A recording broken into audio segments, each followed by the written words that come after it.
ఆరాధ్య దైవానికి అపురూపమైన కానుక ఇవ్వాలని బాపట్ల జిల్లా కొత్తపేటకు చెందిన ఓ భక్తురాలు నిర్ణయించుకుంది.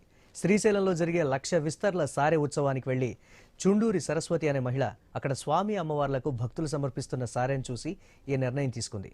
తాను ఇష్టదైవంగా పూజించే అమ్మవారికి ఏదైనా కొత్తగా సమర్పించాలని అనుకుంది. భ్రమరాంబికా దేవికి పట్టుచీరపై లలితా సహస్రనామాలు, మల్లేశ్వర స్వామివారికి పట్టుపంచపై అర్ధనారీశ్వర స్తోత్రం, భ్రమరాంబ అష్టోత్తర శతనామావళిని ఎంబ్రాయిడరీ చేసింది. వాటి తయారీకి 300 రోజులు పట్టిందని, రోజు నియమనిష్టలతో తయారు చేశానని సరస్వతి తెలిపారు.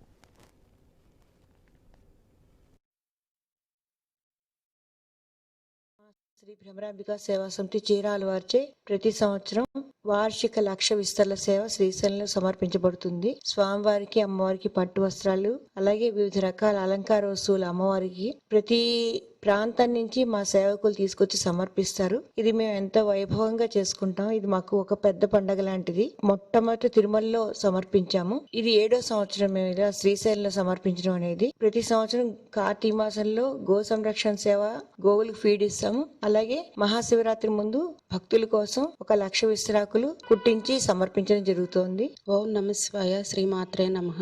అందరికీ నమస్కారం అండి. నా పేరు చుండూరు సరస్వతి. నేను భ్రమరాంబికా సేవా సమితి సభ్యురాలని. నేను భ్రమరాంబికా సేవా సమితి తరపున శ్రీశైలం సారె కార్యక్రమం 1,00,000 విస్తరాకుల సేవా కార్యక్రమంలో శ్రీశైలం వెళ్ళాను. అక్కడ ఆ కార్యక్రమం చూసి నాకు బాగా నచ్చి నేను కూడా అమ్మవారికి ఏదన్నా చెయ్యాలని సంకల్పించుకొని నాకు వచ్చిన విద్యతోటి ఎంబ్రాయిడింగ్ తోటి లలిత సహస్రనామాలు ఒక పట్టు చీర మీద పెన్సిల్తో రాసి ఎంబ్రాయిడింగ్ చేశాను. ఇది రాయటానికి నాకు చాలా రోజులు పట్టింది. చాలా భక్తి శ్రద్ధలతోటి, నియమ నిష్టలతోటి పూర్తి చేయగలిగాను. చివరికి అమ్మ దయ వల్ల పూర్తి చేయగలిగాను. ఓం నమ